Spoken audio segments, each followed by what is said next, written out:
أعوذ بالله من الشيطان الرجيم. بسم الله الرحمن الرحيم.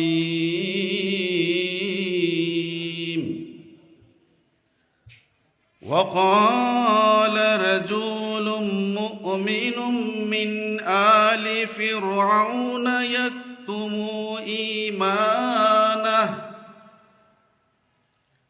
يكتم إيمانه أتقتلون رجلا أن يقول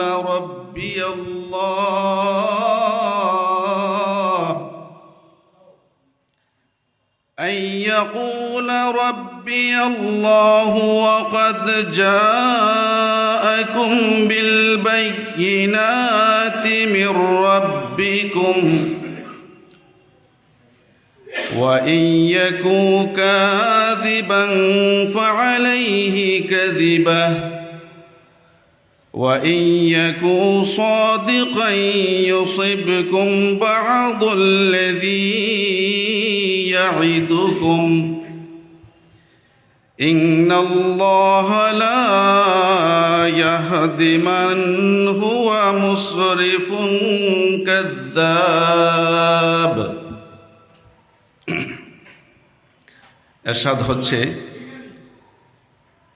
এ সময় ফেরাউনের দরবারে এক ব্যক্তি বলল যে তার ঈমান গোপন করে রেখেছিল, তোমরা কি এক ব্যক্তিকে শুধু এ কারণেই হত্যা করবে যে সে বলে আল্লাহ আমার রব, অথচ সে তোমাদের রবের পক্ষ থেকে তোমাদের পক্ষে সুস্পষ্ট নিদর্শনসমূহ নিয়ে এসেছে? সে মিথ্যাবাদী হয়ে থাকলে তার মিথ্যার দায়ভার তার নিজের দিকেই আসবে, কিন্তু সে যদি সত্যবাদী হয়ে থাকে তাহলে সে যেসব ভয়ানক পরিণতির কথা সে বলেছে তার কিছুটা হলেও তোমাদের দিকে ফিরে আসবে। আল্লাহ রাব্বুল আলামিন কোনো সীমালঙ্ঘনকারী মিথ্যাবাদী লোককে হেদায়াত দান করেন না। সূরা মুমিন আয়াত নাম্বার 28। সম্মানিত উপস্থিতি, কোরআন কারীমের এই আয়াতটি অত্যন্ত যৌক্তিক এবং প্রাসঙ্গিক। আমরা নিশ্চয়ই খেয়াল করলাম, ডাকসু, রাকসু, চাকসু সহ দেশের বিভিন্ন ইউনিভার্সিটিতে যখন নির্বাচন হলো, সজলা সুফলা শস্য শ্যামলা বাংলার সবুজ চত্বরের দামাল ইসলামী সংগঠন বাংলাদেশ ইসলামী ছাত্র শিবির যখন বিভিন্ন ধর্ম এবং বর্ণের মানুষ নিয়ে যখন প্যানেল সাজালো এবং ওইখানে হিন্দুদেরকেও স্থান দিল, তার পাশাপাশি এই ত্রয়োদশ নির্বাচনে বাংলাদেশ জামাত ইসলামী যখন হিন্দুদেরকে বিভিন্ন আসনে মনোনয়ন দিচ্ছে এইরকম যে একটা প্রস্তুতি নিচ্ছিল, তখন সারা দেশব্যাপী একটা হইচই শুরু হয়ে গেল যে জামাত শিবির গেল রে গেল, তারা আবার কোন রকমের ইসলাম পেল।